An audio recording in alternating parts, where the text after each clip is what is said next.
माझ्या आईबाबांचं माझ्यावर अतिशय प्रेम आहे असं मला दिसते. त्यांनी माझ्यासाठी जे काही केलं, मला एक शाळा भेट दिली. त्यांनी अतिशय कष्टामधून आम्हाला तीनही भावंडांना शिकवलं आणि अतिशय कठीण परिस्थिती होती. आम्ही जेव्हा भाड्याच्या घरात राहायचो तेव्हा एका रूममध्ये आम्ही दिवस काढले आणि त्यानंतर जेव्हा आम्ही सुगतनगर या वस्तीमध्ये राहायला आलो तेव्हा पहिला पावसाळा होता. त्या पावसाळ्याच्या ह्याच्यात स्वतःचं घर असावं असं त्यांना वाटत होतं. तर त्यावेळेस अगदी सुरुवातीला तट्ट्याचं घर उभं करून आम्ही तिघही भावंड आणि आई बाबा आम्ही राहिलो. अकाली पाऊस आला, संपूर्ण कुटुंब ओलं झालं होतं, तरीसुद्धा बाबांनी धैर्याने काम पुढे नेलं आणि असं करत करत आज वैभवशाली रूप आम्हाला प्राप्त झालं. जीवन म्हणजे संघर्षाचेच दुसरे नाव. संघर्षाशिवाय जीवन उंचावत नसते, पण संघर्षाला योग्य दिशा हवी असते. ही दिशा चुकली की सारं काही संपलं. शक्यता प्रत्येकात असतात, पण योग्य वेळी योग्य निर्णय घेण्याची क्षमता सर्वांमध्ये असतेच असे नाही. आपले उद्दिष्ट, निर्णय क्षमता आणि प्रचंड आत्मविश्वास अशा तिहेरी बळाने उभं ठाकलेलं जीवन म्हणजेच जनार्दन गोविंदराव रक्षित, धम्मचारी दानवज्र. माझं पूर्ण नाव जनार्दन गोविंदराव कावळे असं पूर्वी होतं. नंतर त्या आडनावात मी बदल केला. त्रिरत्न बौद्ध महासंघाच्या सानिध्यात आल्याच्या नंतर आमच्या धम्मचारींनी आपले जुने नावं बदलले पाहिजे अशी सूचना केल्यावरून आणि ती त्यांची सूचना मला पटल्यावरून मी माझं आडनाव बदलवलं आणि ते रक्षित केलं. सध्या मला जनार्दन गोविंदराव रक्षित या नावानं ओळखण्यात येते. रक्षित गुरुजींचे जन्मगाव वडगाव. वडगाव पांडे, आर्वी तालुक्यात वर्धा नदीच्या काठावर वसलेले हे एक लहानसे खेडे.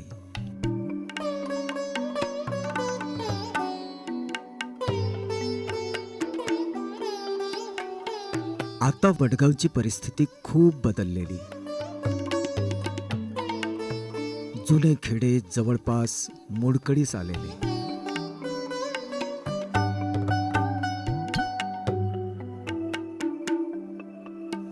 रक्षित गुरुजींनी आज वयाची 75वी गाठलेली.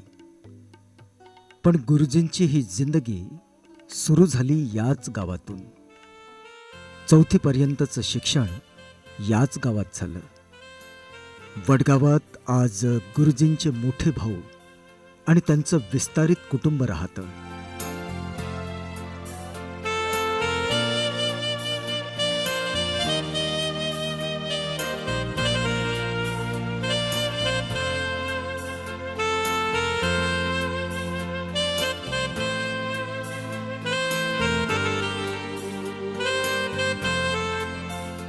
आमची परिस्थिती पूर्वीची खूप अशी खराब होती.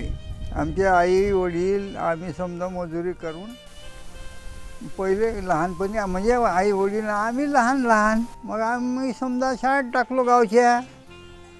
मग गावच्या शाळेत 4थ्या वर्गापर्यंत शिकलो आणि मग समजा काही दिवसानं मी कामाला निघालो. मग हे शिकले. मग हे नंतर धनुलीला गेला, तिथं शिकला. तिथून मग 7वा वर्ग पास झाला. 7वा वर्ग पास झाल्यावर मग तो वर्धेला ट्रेनिंगसाठी गेला. तिथं 2 वर्षाचं त्यानं ट्रेनिंग केलं. त्याच्यानंतर मग त्याला नोकरी लागली. नोकरी लागल्यानंतर मग आता नोकरी हे बदली होत गेली. तिथं असा करता करता त्यानं एक समजा ठिकाण शोधलं. याच्यापेक्षा बुवा एखाद्या शहर शोधायचं. तर अचानक त्यानं मग त्याच्या लक्षात आलं का आपण अमरावतीला जाता स्थावर व्हायचं. त्याप्रमाणे मग तो तिथं राहिला.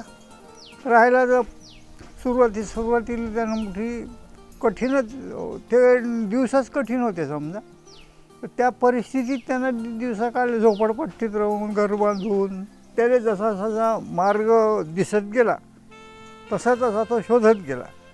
आणि शोधता तो आता असा समजा का तो इथपर्यंत आला. हे आमचे दीर यायले धरूनच मी कामं केली. पण ते ज्या वर्षी ते नोकरीला इथं गेले ट्रेनिंगला वर्धेला, त्यावेळेस मी त्यांना डबा करून द्यायची, तिखट मीठ काढून द्यायची, त्याच्या संग स्टेशनावर नेऊन द्यायची. हे गाडी होती रेल्वे आमची, हे तर तिथंच्या डोक्यावर नेऊन देत यायला आमच्या दिराला.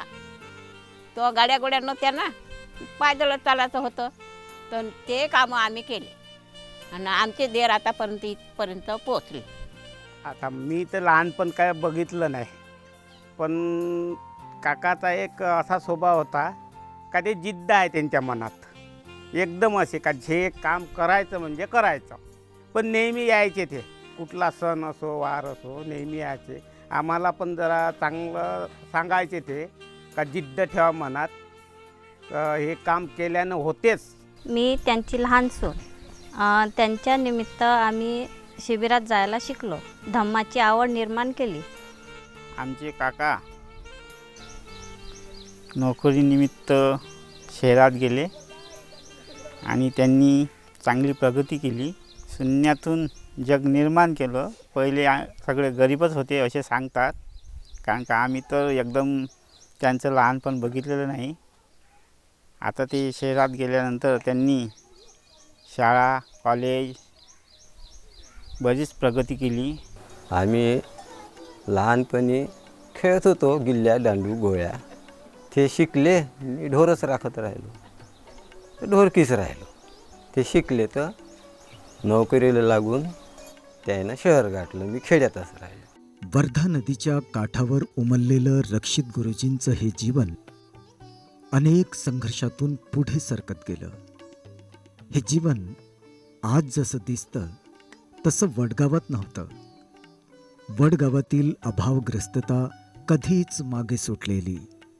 हे जीवन आता संपन्नतेच्या प्रगल्भतेकडे प्रवासत आहे.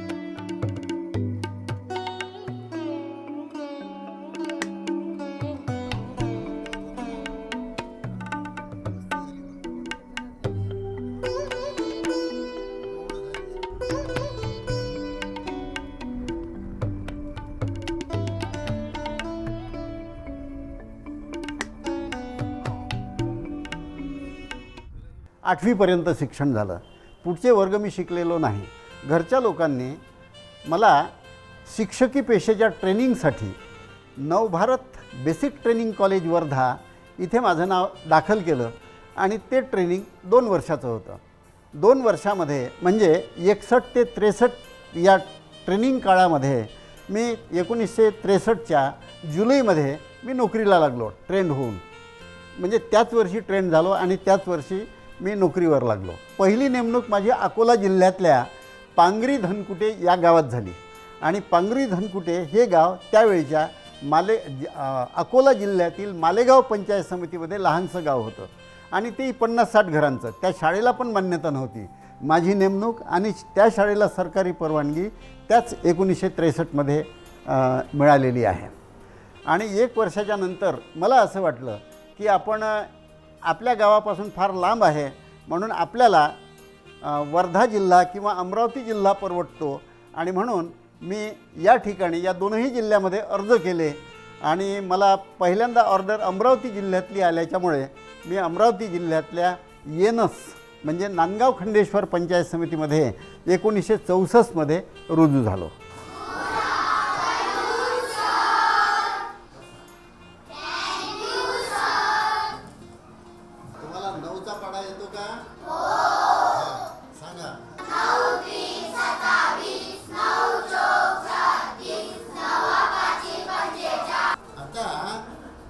रक्षित गुरुजींनी जीवनाला पुढे नेण्यासाठी शिक्षकाची भूमिका स्वीकारली.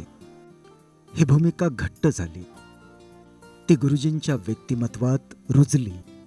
जिल्हा परिषदेचा एक शिक्षक म्हणून गुरुजी वेगवेगळ्या शाळांवर आपली ही भूमिका बजावत राहिले आणि या सगळ्या प्रवासात त्यांची सहचारिणी हिरा म्हणजेच धम्मचारिणी पद्ममणी खंबीरपणे सावलीसारखी उभी राहिली.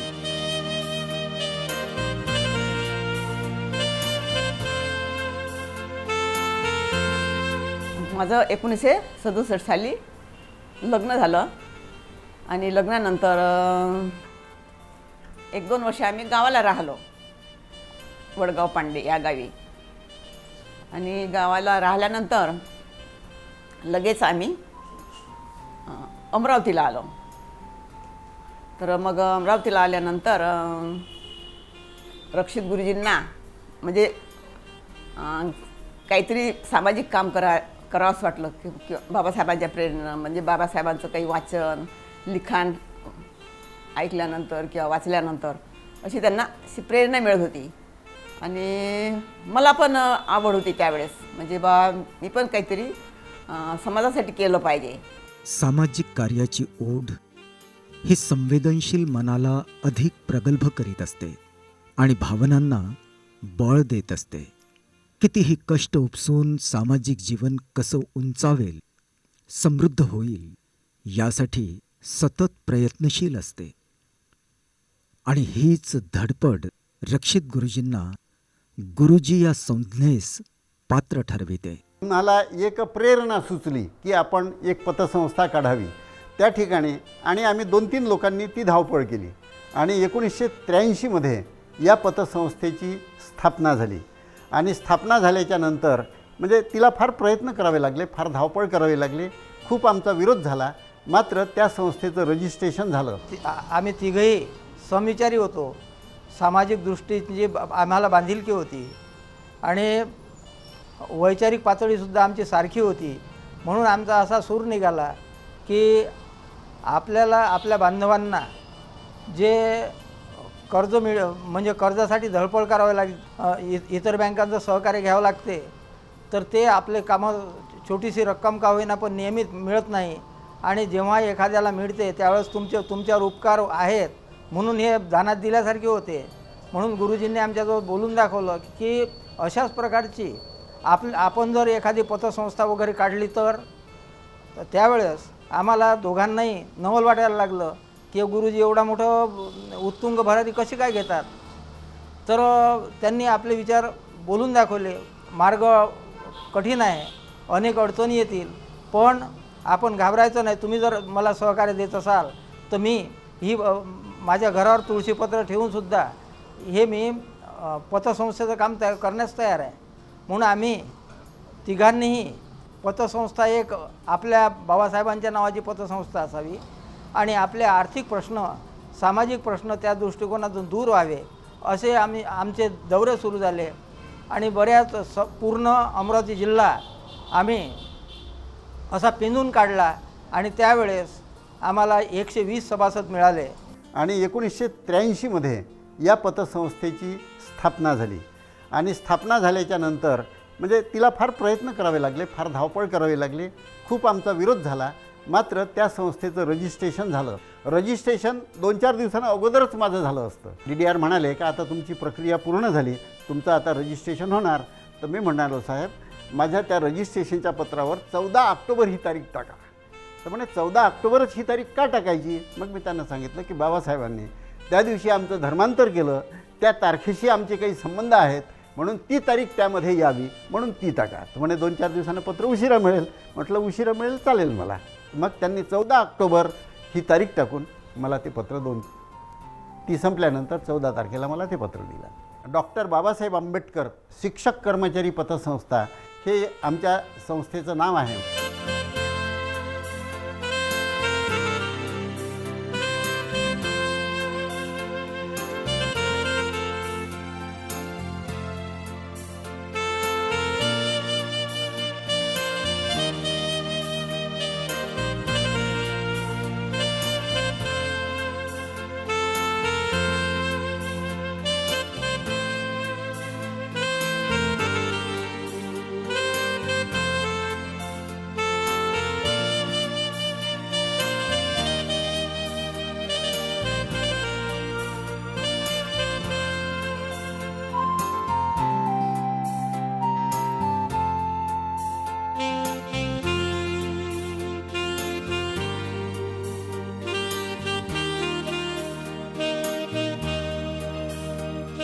जे जीवन डॉक्टर बाबासाहेब आंबेडकरांच्या प्रेरणेनं फुलते ते जीवन आपल्या जीवनाला तसे संदर्भही जोडते.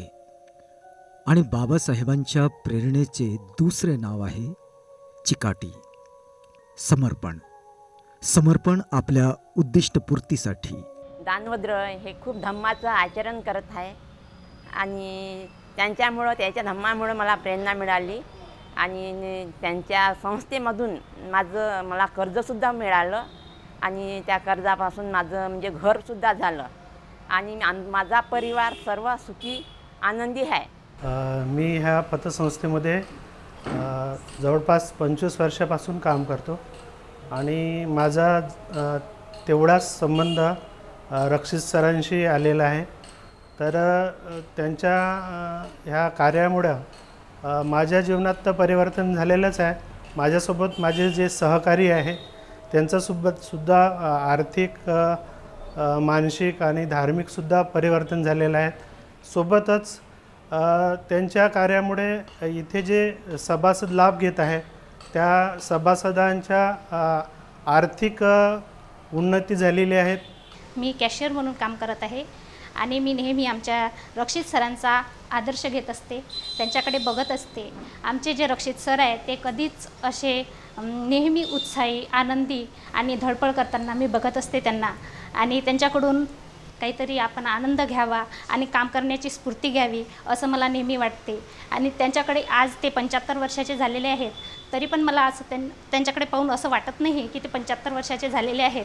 त्यांची काम करण्याची धडपड खूपच चांगली आहे आणि ते पाहून मला असं वाटते की आपण पण त्यांच्यासारखं काम केलं पाहिजे. आज वयाच्या 75व्या वर्षी यावेळी देखील डॉक्टर बाबासाहेब आंबेडकर सहकारी पतसंस्थेचे कार्य रक्षित गुरुजी अगदी नेटाने करत आहेत. या संस्थेचे ते संस्थापक अध्यक्ष तर आहेतच, पण आजही ते या पतसंस्थेचे अध्यक्ष म्हणून कार्यरत आहेत. जीवनात काही साध्य करण्याची जिद्द यालाच म्हणतात आणि ही जिद्द जन्म घेते अभावग्रस्त जीवनाच्या संतापातून. सुगतनगरमधल्या वस्तीमध्येच जिथे आम्ही कच्चं घर बांधून राहिलो त्या ठिकाणी आमच्या 4 शाळेच्या खोल्या होत्या. पतसंस्थेच्या ऑफिसमध्ये तर पतसंस्थेचं ऑफिस होतं, पण 4 खोल्या आमच्या 11 ते 5 शाळा भरल्यानंतर मोकळ्या राहत होत्या आणि म्हणून त्याच ठिकाणी आमचं पतसंस्थेचं कार्यालय एका खोलीत होतं आणि 4 खोल्यांमध्ये आमची शाळा होती.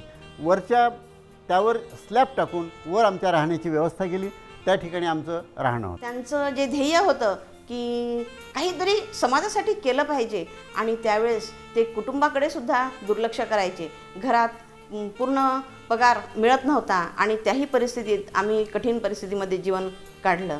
मी सामाजिक कार्यामध्ये जवळजवळ 83पासूनच म्हणजे 82ला मी सुरुवात केली आणि 83ला पतसंस्थेचं रजिस्ट्रेशन झालं.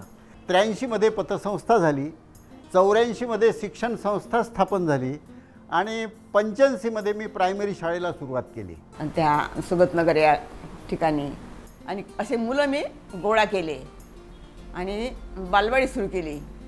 तर बालवाडी सुरू केल्यानंतर मग त्यांना असं वाटलं की बा आपण शाळा सुरू करायची, बालवाडी तर नाही ठेवायची नुसती, तर शाळा सुरू करायची.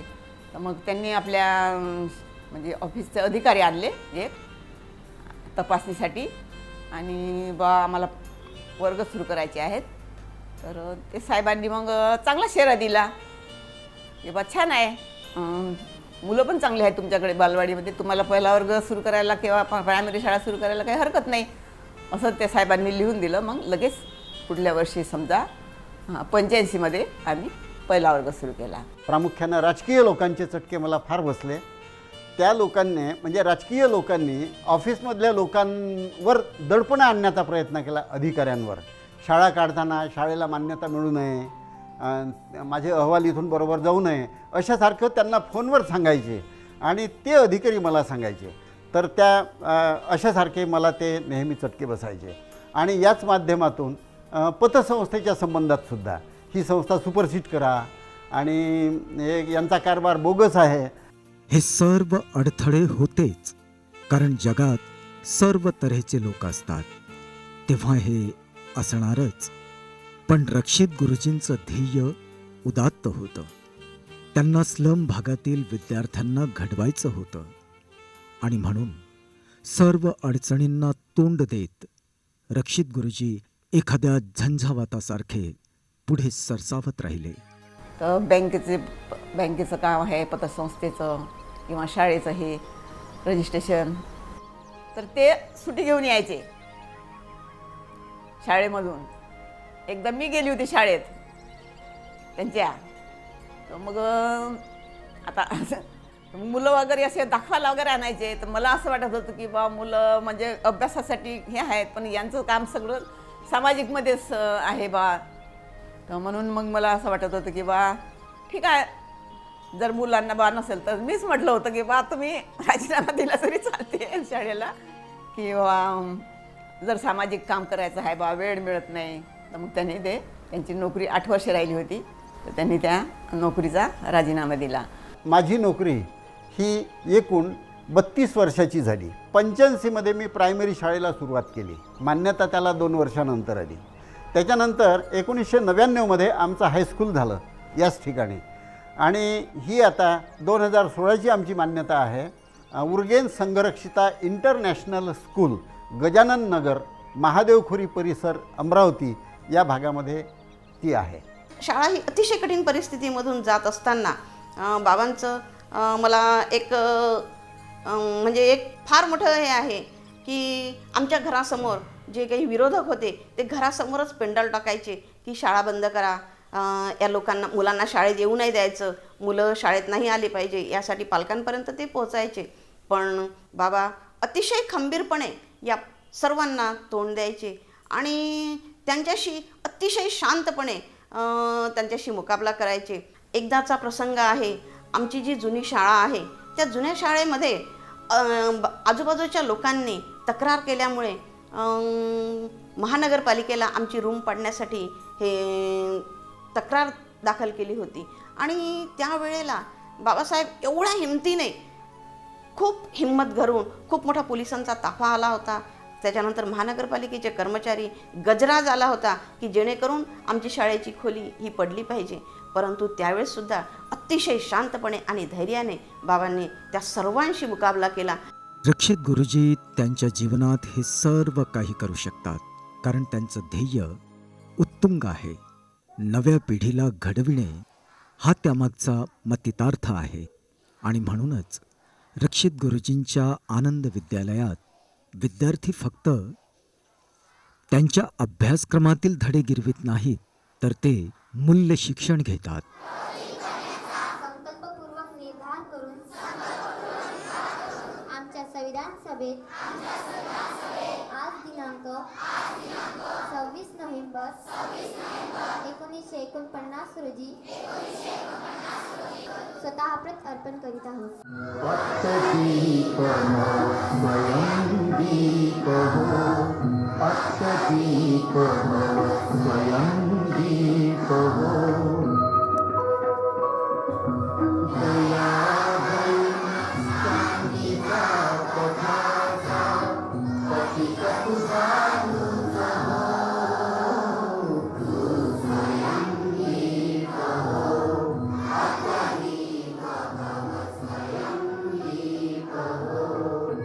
रक्षित गुरुजींच्या या ध्येय निश्चितीत आणि जीवनाच्या एकंदर जडणघडणीत त्रैलोक्य बौद्ध महासंघ सहाय्यक गण म्हणजेच आजचा त्रिरत्न बौद्ध महासंघ ह्याचा मोठा वाटा आहे. कारण धार्मिक अनुष्ठानाशिवाय मूल्य शिक्षण हे जवळजवळ अशक्यच. 87ला ते वर्ग सुरू झाले आणि मला तर होतीच, मला त्यांनाही होती आवड. तर ते वाटल्यास धावपळ करून यायचे आणि आमच्यासोबत ध्यानाला बसायचे. आणि दर शनिवारी ते वर्ग राहायचे आमचे. आणि त्या वर्गामधून आता आनापानसती, मैत्री भावना हे तर ध्यान असायचंच, परंतु बाबासाहेबांच्या जीवनावर, बुद्धांच्या जीवनावर अतिशय असे प्रेरणादायी प्रवचन असायचे वर्गामधून. आपण किती अज्ञानात होतो आतापर्यंत, आपल्याला हे धम्माविषयी काहीच माहीत नव्हतं. आणि विशेष म्हणजे धम्मामधून पण खूप प्रेरणा मिळाली बाबासाहेबांच्या अभ्यासातून. उर्गेन संघरक्षित यांचे ज्येष्ठ शिष्य, त्यांचं नाव धम्मचरी लोकमित्र, अमरावतीला आले आणि त्यांनी एक प्रवचन दिलं होतं. त्यांनी प्रवचन अतिशय सुंदर दिलं होतं आणि ते मलाच नव्हे तर तिथे असणाऱ्या सर्वांना ते आवडलेलं होतं. आणि त्या प्रवचनापासून आम्ही प्रभावित झालो आणि अमरावतीमध्ये त्यांना जे वर्ग चालवले त्या ठिकाणी लोकांकडून थोडाफार त्रास होत होता आणि म्हणून त्यांना ते ठिकाण बदलवायचं होतं आणि आमच्या शाळेच्या खोल्या पाहून, पतसंस्थेचं कार्यालय पाहून इथे वर्ग सुरू असले तर बरं होते असं वाटल्यावरून त्यांनी मला सांगितलं, जर आपले वर्ग चालवले तर तुम्हाला कसं वाटणार. तर आम्हाला वर्गाची आवड असल्याच्यामुळे आणि आपल्याच घरी वर्ग सुरू झाले तर त्यात आपली मोठी सोय होणार असल्यामुळे आणि परिवारातल्या सर्वांना त्याचा लाभ होणार असल्यामुळे मी पटकन त्यांना होकार दिला आणि मग हे धम्माचे वर्ग आपल्या घरी चालू झाले. धम्म वर्ग आणि आनंद विद्यालय या दोघांचीही सांगड घालत रक्षित गुरुजींचा मूल्य शिक्षणातून विद्यार्थी घडविण्याचा हा जीवनक्रम सुरू आहे. या शाळेसाठी सरांनी किती परिश्रम घेतले हे आम्हालाच माहिती आहे. जेव्हा आम्ही लागलो तेव्हा आम्ही जवळपास आमच्या मोठ्या मॅडम रक्षित मॅडम इथे HM होत्या. रक्षित सर शाळेचे अध्यक्ष, त्यांनी खूप परिश्रम घेतले आणि ही शाळा एवढी बनवून दाखवली. खूप छान मार्गदर्शन करतात आम्हाला. त्यामुळे आम्हाला इतके छान इथे अनुभव आले, इतकं आम्ही म्हणजे इतकं छान बनलो इथं. सुरुवातीला आम्हाला म्हणजे नाही बा शाळेत गेल्यानंतर काय होईल, पण आम्हाला जेव्हा डॉक्टर बाबासाहेब आंबेडकरांची इथं जेव्हा आम्हाला चांगली माहिती मिळते, त्यांच्यासारखी आम्हाला पण अशी इथे वागणूक मिळते, आम्हाला पण असं वाटते नाही बा आपण आपले मुलं छान बनले पाहिजे, समोर गेले पाहिजे आपले मुलं पण. आम्ही मुलांना वेळोवेळी मार्गदर्शन करतो, तसा प्रयत्न करतो. मी अत्यंत गरीब कुटुंबातील साधारण व्यक्ती आहे आणि सरांच्या सहवासात आल्यापासून खूप अत्यंत असे मला प्रेरणा मिळाली. पण ज्यावेळेस आल्यानंतर पहिल्याच दिवशी मला असं समजलं की जे प्रार्थना सुरू होती, अत्तदीपभाव वगैरे ज्या काही बौद्ध धर्माच्या जे काय आहेत तत्त्व आहे त्या तत्त्वानुसार प्रार्थना सुरू होती आणि ते बघून एवढा आनंद झाला की खरंच शाळा आपल्याला मनासारखी मिळाली आणि माझं जे जीवनाचं आहे ते सार्थक झालं आणि जे विद्यार्थी मला घडवायचे ते सुद्धा सार्थक झालं. हे केवळ जे आमचे मोठे सर आहेत या सरांच्या प्रेरणेने. ज्याप्रमाणे आपण एक बी जमिनीमध्ये रुजवतो आणि संपूर्ण झाड लागतं, त्या प्रकारे सरांनी एक धम्माचं बीज आणि गरीब विद्यार्थ्यांना किंवा जे तळागाळातील लोक आहेत यांना ज्ञान द्यायचं जे बीज रोवलं आहे ते आज इतक्या मोठ्या 75 वर्षात ते झाड झालेलं आहे. ज्या प्रकारे एक झाड सर्वांना सावली देतं त्या प्रकारे सरांनी सगळ्या गरीब लोकांना या शाळेमध्ये त्यांनी लावून घेतलं आहे. म्हणजे आमचे सर्वांचं जे कुटुंब चालतं ते या सरांच्यामुळेच चालतं. रक्षित गुरुजींचे मार्गदर्शन आणि शिक्षकांच्या जाणीवेतून प्रतिबिंबित होणारे मूल्य शिक्षण हे आनंद विद्यालयाच्या कुशीतून निघणाऱ्या या विद्यार्थ्यांमध्ये असे चितारते. आम्ही खूप गरीब असताना म्हणजे आम्ही जेव्हा म्हणजे आमच्या शाळेमध्ये कोणालाच गरीब वगैरे मानले जात नाही व आमची शाळा जे आहे ते थोर पुरुष जसे डॉक्टर बाबासाहेब आंबेडकर, गौतम बुद्ध, महात्मा फुले, शिवाजी महाराज, उर्गेन धम्मचारी हे सगळे जे आहेत त्यांचे विचार आम्हाला सांगत असतात. मी पण एक खूप गरीब कुटुंबामधला आहे. मी जेव्हा मी पहिलीमध्ये होतो तेव्हा आमचे बाबा सोडून गेले होते व जे सर आहेत ना आमचे त्या सरांनी आम्हाला शाळेमध्ये घेतलेलं होतं व तेव्हापासून मला म्हणजे एवढं काही यायचं नाही.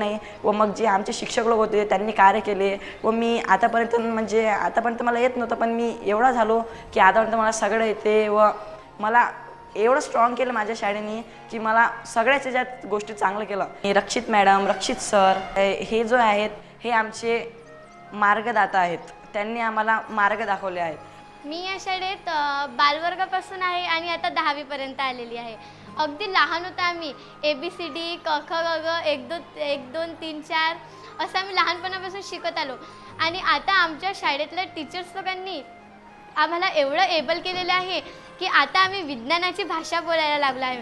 आम्हाला अंधश्रद्धा हे असं काय असतं ना, म्हणजे असं त्याला निर्मूलन करायचं, त्याला सामोरं जाऊन आपल्याला त्या लोकांच्या मनातून काढायचं आहे. आम्हाला असंच कळतं. कारण अजून आमच्या या शाळेत खूप मोठा वाटा आहे, ते म्हणजे रक्षित सरांचा. रक्षित सरांनी शाळेची स्थापना केली. We are the lucky student in the world because we are learning in Anand Madhyamik school. जीवनात आपल्याकडे जे जे काही आहे त्यामध्ये धम्म ज्ञान व धम्म आचरणाची शैली हे अतिशय महत्त्वाचे. आणि या बाबतीत असे म्हटले जाते, ते सत्य देखील आहे की धम्मज्ञान जितके प्रचारित आणि प्रसारित होते तितकीच त्याची व्याप्ती वाढत जाते. म्हणूनच बौद्ध आचरणशैलीत धम्मदान हे सर्वश्रेष्ठ दान म्हटले जाते. मी अकोल्याला धम्मकार्य करण्यासाठी इथून जाणं येणं केलं. मग त्यावेळेला मी आणि पद्ममणी आम्ही दोघंही आम्ही जात असू. तिथे साप्ताहिक वर्ग आम्ही घेत होतो आणि ते साप्ताहिक वर्ग बऱ्याच दिवसपर्यंत आम्ही चालले आणि तिथल्याही लोकांना आम्ही प्रेरित केलं. आणि असं करता करता माझी धम्मचारी म्हणून दीक्षा 25 मे 2003ला झाली. मला पण धम्माची आवड होती. आधी पण मी किशोरनगरच्या विहारात जायची, तिथे ध्यान करायची, महिलांसोबत वंदना घ्यायची. तर हे मला किशोरनगरमध्ये पण मला पण धम्माची आवड असल्यामुळे मी सतत वर्गाला तिथच्या कार्यक्रमाला जायची आणि तिथूनच मला पण प्रेरणा मिळाली. जे धम्मचारी लोकमित्र त्यांचं प्रवचन झालं होतं त्यातून पण प्रेरणा मिळाली आणि त्यानंतर मग त्यांना पण त्या प्रवचनामधून गुरुजींना प्रेरणा मिळाली आणि मग लगेच मग 87मध्ये आमच्याकडे वर्ग सुरू झाले. त्रिरत्न बौद्ध महासंघ हे आमच्या जीवनामध्ये एक नवचैतन्य फुलवणारं झालं आणि हळूहळू माझ्या आईची दीक्षा झाली. आई धम्मचारिणी झाली, बाबा धम्मचारिणी झाले आणि मी सुद्धा त्यांच्याच पावलावर पाऊल ठेवून मी सुद्धा संघामध्ये 4 वर्षापूर्वी धम्मचारिणी म्हणून दीक्षा घेतली. आम्ही या सोबतच धार्मिक प्रचार आणि प्रसाराचं सुद्धा काम करत आहे. बाबांना असं वाटतं की प्रत्येक काम हे समाजाच्या सेवेसाठी असलं पाहिजे, समाजाची सेवा आपण केली पाहिजे. बाबासाहेबांना जसं वाटत होतं की मला खूप काही करायचं आहे, कारण की बाबासाहेब 14 ऑक्टोबर 1956ला दीक्षा देऊन लगेच त्यांचं महापरिनिर्वाण झालं आणि बाबासाहेबांचं जे राहिलेलं कार्य आहे ते केलं पाहिजे, समाजाने केलं पाहिजे. आणि बाबांना सुद्धा माझ्या तीच जिद्द होती की नाही, समाजासाठी काहीतरी करायचं आहे, समाजाला नवचैतन्य निर्माण करण्यासाठी काही केलं पाहिजे, ही त्यांची जिद्द होती. आणि म्हणून बाबांनी पतसंस्था, डॉक्टर बाबासाहेब आंबेडकर मागासवर्गीय शिक्षक सहकारी पतसंस्था आणि नागसेन ज्ञान प्रसारक मंडळ ही शैक्षणिक संस्था, या 2 संस्था उभ्या केल्या आणि त्यामधून अतिशय गोरगरीब लोकांपर्यंत कसं पोहोचायचं यासाठी त्यांनी प्रयत्न केला. MA BEd झाल्यानंतर मी नोकरीच्या शोधामध्ये निघालो. तर काही ठिकाणी माझी इंटरव्ह्यूसुद्धा झाली होती. अशीच इंटरव्ह्यू देता देता मी इंटरव्ह्यूसाठी रक्षित सरांच्या घरी आलो आणि मग तिथे माझी इंटरव्ह्यू घेण्यात आली. रक्षित सरांनी मला म्हटलं की आपली तर विनाअनुदानित शाळा आहे, तुम्ही काम कसे करणार. तेव्हा मलाही असे वाटले की आपण काही वर्ष इथं करा, नंतर मग दुसरीकडे ट्राय करायचं. तर तिथं काही वर्ष केल्यानंतर तिथं मी रुळला गेलो चांगलं आणि इंटरव्ह्यूच्या वेळेसच त्यांनी थोडं प्रस्तावसुद्धा टाकला आणि लग्नाचा वगैरे. आणि माझं जे लग्न आहे मी सुद्धा त्याला होकार दिला आणि माझं लग्न त्यांच्या मोठ्या मुलींसोबत झालं. काही असे वर्षे आमचे लग्न झाल्यानंतर खूप कठीण परिस्थितीमध्ये गेले. माझं अप्रूव्हल निघत नव्हतं. तर रक्षित सरांनी खूप त्यासाठी प्रयत्न केले. त्यांनी माझं BEd असल्यामुळे DEd नव्हतं तर GRसाठी त्यांनी मंत्रालयामध्ये जाऊन माझ्यासाठी खूप प्रयत्न केले आणि माझा त्यांनी GRसुद्धा तिथून काढून आणला. तर अशा परिस्थितीमध्ये ते मला नेहमी असे प्रोत्साहन द्यायचे की काही घाबरायचं नाही, तुमचं काम होतेच, नेहमी असे सांगत राहायचे. तर खरंच मला असेच सासरे सगळ्यांना लाभो आणि सगळ्या गोष्टीमध्ये त्यांनी मला असं प्रोत्साहन दिलं आणि दाद दिली चांगली आणि म्हणून मी आज इथपर्यंत चांगल्या परिस्थितीमध्ये पोहोचलो. रक्षित कुटुंबातली मी दुसरी मुलगी. आम्ही 3 भावंडांमध्ये माझा 2रा क्रमांक, मोठी बहीण प्रणिता, दुसरी मी आणि लहान भाऊ संदीप. आम्ही 3घही जण रक्षित कुटुंबाचे घटक आहोत. आई आणि बाबा एवढं 5 जणांचं आमचं कुटुंब. बाबांचं शिक्षण खूप झालेलं नसलं तरी पण आम्हा मुलांना त्यांनी शिक्षणाबद्दल अतिशय प्रेरणा दिली. मला आठवते की जेव्हा आम्ही लहान होतो तेव्हा त्यांना कुटुंबामध्ये खूप वेळ नाही मिळायचा, कारण आई आणि आम्ही 3 जण घरी असायचो आणि बाबा नोकरीच्या ठिकाणी असायचे. फक्त शनिवार रविवारच ते घरी यायचे. आणि शनिवार रविवार जेव्हा ते घरी यायचे त्यावेळेला अतिशय आनंदाचं वातावरण घरामध्ये असायचं, कुटुंबामध्ये असायचं, कारण आम्ही अतिशय आतुरतेनं त्यांची वाट पाहायचो. बाबा लहानपणापासून खूप जिद्दी स्वभावाचे होते. एखादी गोष्ट करायची म्हणजे करायची हा त्यांचा स्वभाव होता. आणि कधी कधी मला असं वाटते की त्यांचा तो स्वभाव माझ्यामध्ये आलेला आहे, कारण मी पण अतिशय जिद्दी, अतिशय खेळकर अशा स्वभावाची होती. अजूनही माझ्यातला तो जिद्दी स्वभाव किंवा खेळकर स्वभाव माझ्यामध्ये आहे असं मला जाणवतं. आई धार्मिक प्रवृत्तीची असल्यामुळे आईनं आमच्यामध्ये बुद्धांची प्रेरणा निर्माण केली आणि बाबासाहेबांची जी प्रेरणा आमच्यामध्ये निर्माण झाली ती बाबांमुळे. बाबांनी आमच्या हृदयामध्ये बाबासाहेब पेरले. बाबासाहेबांचे संस्कार, बाबासाहेबांचं व्यक्तिमत्व, बाबासाहेबांचं कार्य हे आमच्या जीवनाला कसं उपयोगी पडेल हे जणू त्यांच्या व्यक्तिमत्वातून, त्यांच्या कार्यातून, त्यांच्या वागणुकीतून आम्हाला जाणवत होतं. ह्या कुटुंबाशी आमचे मैत्रीचे संबंध होते. त्या मैत्रीच्या माध्यमातूनच माझे आणि वंदनाचे लग्नाचे योगायोग जुळून आला. जेव्हा आमचं लग्न झालं तेव्हा आमची आर्थिक परिस्थिती तेवढी काही व्यवस्थित नव्हती. तेव्हा आम्ही ऑडिटर म्हणून ड्युटी करत होतो CA कडे. 2006मध्ये दानवज्र यांनी मला त्यांची पतसंस्था आहे त्या संस्थेमध्ये त्यांनी मला काम करण्याबद्दल विचारणा केली. त्यांना मी ताबडतोब होकार दर्शविला आणि तेव्हा त्यांनी मला संस्थेचं सर्वोच्च पद सरव्यवस्थापक या पदावर नियुक्ती केली. तेव्हा मला असं वाटायचं की आपण म्हणजे सुरुवातीलाच एवढं मोठं सरव्यवस्थापक म्हणून आपली निवड झालेली आहे, तर कसं काय सांभाळू. पण मी त्यांच्या कामाकडे लक्ष देत होतो. दानवज्र हे कशा पद्धतीनं काम करतात हे मी थोडंसं बारकाईने टिपत होतो आणि त्यांच्यामध्ये चिकाटी खूप दिसत होती. कोणतेही काम त्यांनी एक वेळ हातात घेतलं तर ते पूर्ण केल्याशिवाय ते शांत बसत नव्हते आणि त्यांच्यामध्ये मदतीची भावना अशी खूप जाणवत होती. कारण की कोणताही सभासद, एखादा दुःखी सभासद आला त्यांच्याकडे कर्ज मागायला तर त्यांना ते दुःखी व्यक्तीला ते ताबडतोब मदत करायचे आणि तो असा हसत वापस जायचा. We not only celebrate you today, but we also honor the immense achievement you have chalked over the years. You are truly a phenomenal person in my life. May you continue to shine brighter than the sun and inspire us all. आप्पाचे मला लहानपणापासून खूप संस्कार पडले. आप्पा म्हणजे कबड्डीमध्ये champion असायचे, तर त्याच्यामुळे मला पण खेळायची सवय लागली. आप्पा तेवढे काही शिकले नव्हते, पण त्यांनी मला अभ्यासाची, पुस्तकं वाचण्याची प्रेरणा दिली. आप्पा नेहमी हसत खेळत राहायचे, नेहमी आम्हाला फिरायला न्यायचे लहानपणी. धम्मसंस्कारांच्या सानिध्यात जीवनाची उंच भरारी घेणाऱ्या या कुटुंबात सर्वांचं लक्ष आपल्याकडे वेधून घेणारी ही आहे Vimukti. My name is Vimukti Smita Sandeep रक्षित.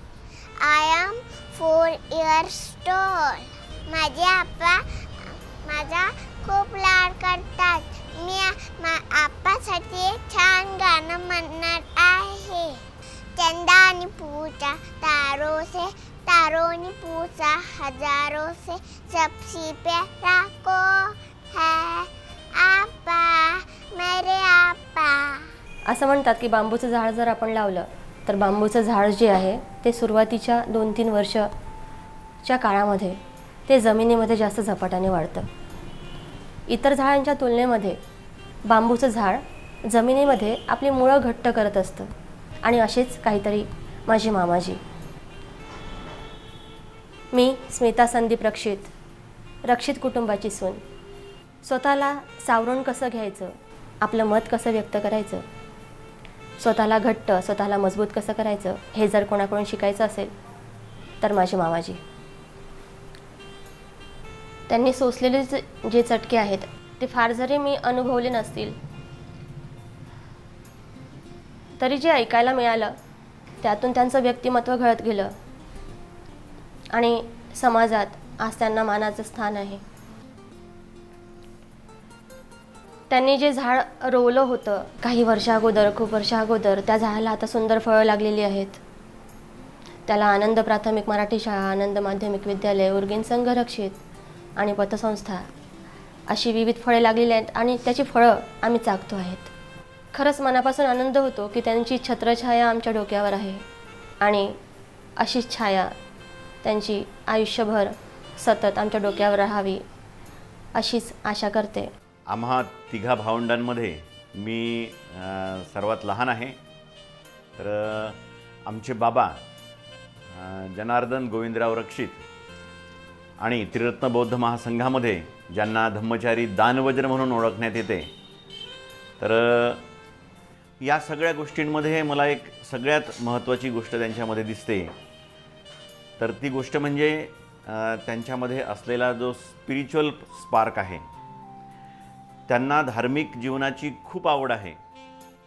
सामाजिक कार्य करत असताना, शाळेचं काम करत असताना, शाळा उभारत असताना, पतसंस्थेची निर्मिती करत असताना, सगळ्यात आणि धम्माचं काम करत असताना मला जर सगळ्यात मोठी जर त्यांच्यामध्ये जी बाब माझ्या लक्षात आली ती म्हणजे ते स्वतःसाठी खूप चांगल्या प्रकारे वेळ देतात.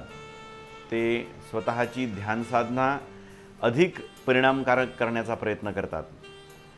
कामाचा व्याप प्रचंड असतानासुद्धा त्यांनी त्रिरत्न बौद्ध महासंघाच्या सान्निध्यात आल्यानंतर स्वतःच्या मनाच्या विकासासाठी त्यांनी 10-10 दिवसांची अनेक ध्यानसाधनेची शिबिरं केलेली आहेत.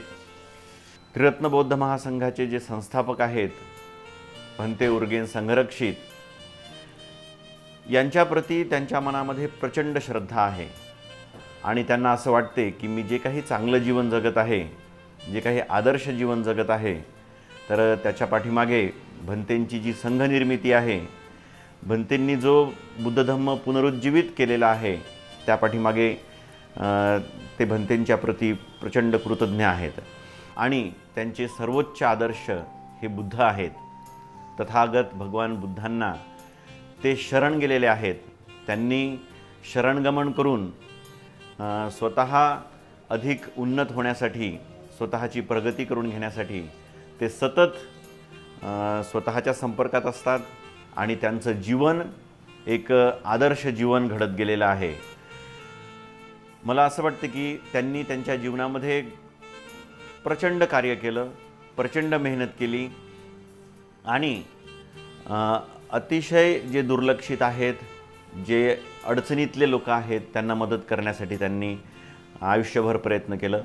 त्यांचं आरोग्य अधिक चांगलं व्हावं, त्यांना अधिक सुखी समाधानी जीवन जगता यावं यासाठी मी त्यांच्यासाठी शुभेच्छा व्यक्त करतो. रक्षित गुरुजी म्हणजे धम्मचारी दानवज्र यांचं हे कुटुंब आनंद विद्यालय आणि उर्गेन संघरक्षित इंटरनॅशनल स्कूलचा शिक्षक शिक्षिका वृंद आणि शेकडोंच्या घरात असलेल्या लहान चिमुकल्यांपासून मोठ्या मुलामुलींमध्ये पसरलेला विद्यार्थ्यांचा समूह.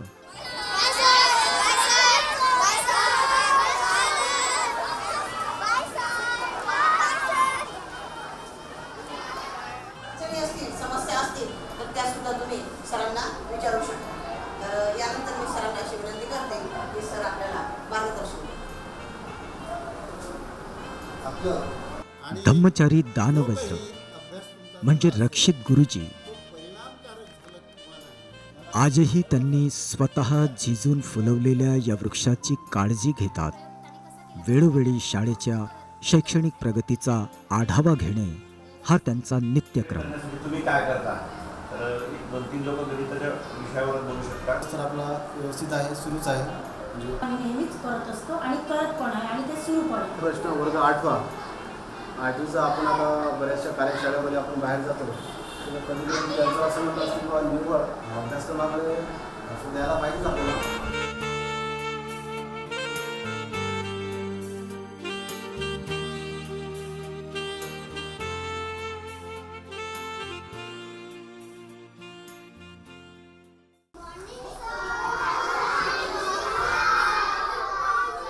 गुरुजी म्हटलं की शिकवणी आलीच. तुम्हाला गोष्टी येतात का?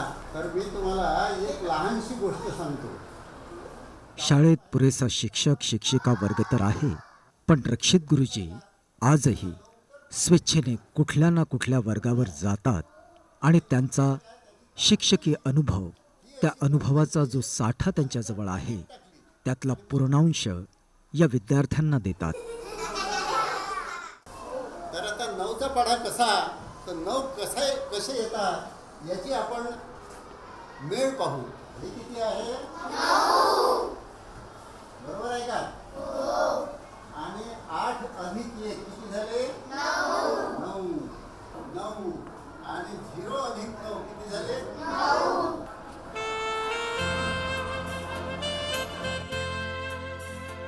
स्वस्थ बसणे हे धम्मचारी दानवज्र यांना माहिती नाही, पण निरोगी व आनंदित राहण्यासाठी ध्यानस्थ होऊन ही सुखावती ऊर्जा आपल्या जीवनात साठवून घेणे आवश्यक आहे. हे गुरुजींच्या जीवनाचं आवश्यक अंग. यासाठी धम्मवर्गाशिवाय गुरुजींजवळ दुसरा पर्याय नाही.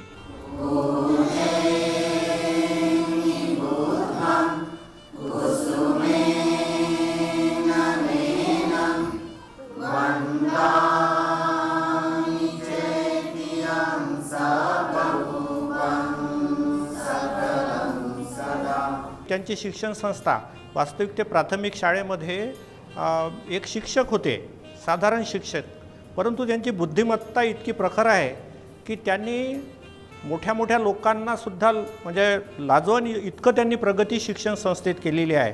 एका गरीब या एरियामध्ये त्यांनी जो महादेवखोरी भाग आहे, अतिशय गरीब लोकांचा एरिया आहे, त्यामध्ये इंग्लिश कॉन्व्हेंट सुरू केलं, हायस्कूल सुरू केलं आणि भंतेचं नाव उर्गेन संघरक्षित या नावाने ते सुरू केलेलं आहे. वास्तविक काय असते की मोठे मोठे लोक कोणत्या एरियात जातात? श्रीमंताच्या. पण हा सुद्धा आदर्श घेण्यासारखा आहे की बा गरिबाची पोरंसुद्धा या ठिकाणी शिकली पाहिजे, त्यांना इंग्रजी आलं पाहिजे, इंग्लिश आलं पाहिजे, हा त्यांचा उदात्त दृष्टिकोन आहे. आणि त्यांना साथ दिलेली आहे आदरणीय धम्मचारिणी पद्ममणी यांनी. दानवज्र हे दानवज्रच्या नावाप्रमाणेच पूर्ण संघाला दान देत आहे आणि संघाला त्यांनी खूप मोठं वाहून घेतलेलं आहे. He is having greatest belief on Triratna Bauddha Mahasangha. He has dedicated his life for the sake of spiritual life. So I hope that and I express my blessing that he would be alive more than a century and whatever his remaining dreams he will complete it in his life. त्रिरत्न बौद्ध महासंघ म्हणजे पूर्वीचा त्रैलोक्य बौद्ध महासंघ हा जेव्हा अमरावतीमध्ये पदार्पण केलं संघानं, तेव्हासुद्धा माझे मित्र दानवज्र यांचं फार मोलाचं सहकार्य मिळालं. सुरुवातीला बसायला जागासुद्धा नव्हती, त्यांनी स्वतःच्या घरात जागा निर्माण करून दिली आणि खरोखरच त्यांचं कुटुंब एक धार्मिक कुटुंब आहे. मला लिहिण्याची सवय आहे, वाचनाची पण सवय आहे आणि सामाजिक कार्य करण्याची मला आवड आहे. दान तर ते देतच असतात, परंतु त्यांनी ह्या ज्या 2 बिल्डिंग निर्माण केल्यात, ह्या दोन्ही बिल्डिंगमध्ये त्यांनी मला हे सांगितलं की जेव्हा जेव्हा आवश्यकता भासली, मोठं शिबिर जर घ्यायचं असलं 500च्या वर लोकांचं तरी व्यवस्था होऊ शकते आणि कमी लोकांचं जरी असलं तर त्यांची पण व्यवस्था होऊ शकते. ते तशा प्रकारे उपलब्ध करूनसुद्धा देत असतात.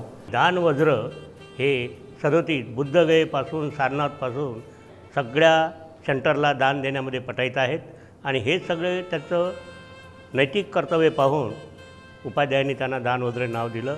मी 2005मध्ये भंते उर्गेन संघरक्षित त्यांच्या भेटीसाठी गेलो होतो. बाबासाहेबांच्या नंतर खऱ्या अर्थानं समाजाला दिशा देण्याचं काम आणि बौद्ध धम्माचं काम उत्तम प्रकारे रेटण्याचं काम ते करत आहेत. तर असा आमचा त्यांच्याप्रती विश्वास असल्याच्यामुळे 88मध्ये वर्धा या ठिकाणी आमच्या संघाच्या हॉस्टेलचं उद्घाटन झालं, त्यांच्या हस्ते झालं, त्यावेळेला पण आम्ही गेलो होतो. त्याच्यानंतर 91मध्ये आम्ही त्यांच्याबरोबर भाज्याला कार्यक्रमात होतो. त्याच्यानंतर तिथून दापोलीला आम्ही गेलो, तेही आम्ही त्यांच्यासोबत गाडीनं फिरलो. अशा अनेकदा त्यांच्या भेटी झाल्या आणि आमच्या भंतेंचं निधन झालं 30 ऑक्टोबर 2018ला आणि 10 नोव्हेंबर 18ला त्यांचा अंत्यविधी होता इंग्लंडला. त्यासाठी पण आम्ही गेलो होतो. अमरावतीमध्ये 2 सेंटर्स आमचे तयार झालेले आहेत. अत्यंत श्रद्धावान असं व्यक्तिमत्व आहे. त्यांनी संघाला एक प्रकारे वाहून घेतलेलं आहे आणि संघाविषयी त्यांची आत्मीयता आणि तळमळ ही अगदी वाखाणण्याजोगी आहे. खरं म्हणजे दानवज्र, तुम्ही माझे खूप चांगले मित्र आहात आणि जवळजवळ मी तुम्हाला 91पासून ओळखतो. आज मी 29 वर्ष झालीत असं मी म्हणू शकेन आणि या 29 वर्षामध्ये मी तुम्हाला खूप चांगल्या प्रकारे अनुभवलेला आहे. खरोखरच म्हणजे एखादी व्यक्ती आपल्या जीवनात जर ठरवते की काहीतरी आपल्याला खरंच करायचं आहे तर ते कशाप्रकारे पूर्णत्वास नेऊ शकते याचं एक चांगलं मूर्तिमंत उदाहरण तुम्ही आहात. खरं म्हणजे तुमच्याकडे जेव्हा मी पाहतो, तुमचं फार जीवन साधं आहे. एक तुम्ही प्राथमिक शिक्षक म्हणून जीवन जगलात, परंतु जीवनामध्ये मात्र नेहमीच तुम्ही ध्येय फार मोठी मोठी बाळगली. काही लोकांना मात्र ध्येय मोठी असतात परंतु ध्येय गाठता येत नाहीत. मात्र तुम्ही एक असे उदाहरण आहात की तुम्ही जी काही मोठी स्वप्न पाहिलीत ती सर्व स्वप्न मात्र तुम्ही पूर्ण केलीत. 91मध्ये मला माहिती आहे की आपल्या संघाची सुरुवात झाली विदर्भामध्ये, अमरावतीमध्ये आपलं काम सुरू झालं. त्यावेळेस तेवढं सोपं नव्हतं. आज आपल्याकडे बऱ्याच बाबी आहेत, बरेच धर्मचारी आहेत, अनेक धर्ममित्र आहेत, अनेक आपले हितचिंतक आहेत. परंतु त्या काळात मात्र संघाबद्दल संभ्रम होते, संघाचा विरोध करणारी लोक होते. अशाही परिस्थितीमध्ये मात्र तुम्ही स्वतःची शाळा, स्वतःचं घर नेहमीच धम्मकार्यासाठी उपलब्ध करीत राहिले आणि त्याचा परिणाम म्हणून आपला हा जो संघ आहे हा अमरावतीमध्ये प्रस्थापित होण्यासाठी फार मोलाचं सहकार्य तुमचं झालं. धम्मचारी दानवज्र अगदी सहज बोलतात. मैत्री भावनेच्या ध्यानातूनच आम्ही शिकलो.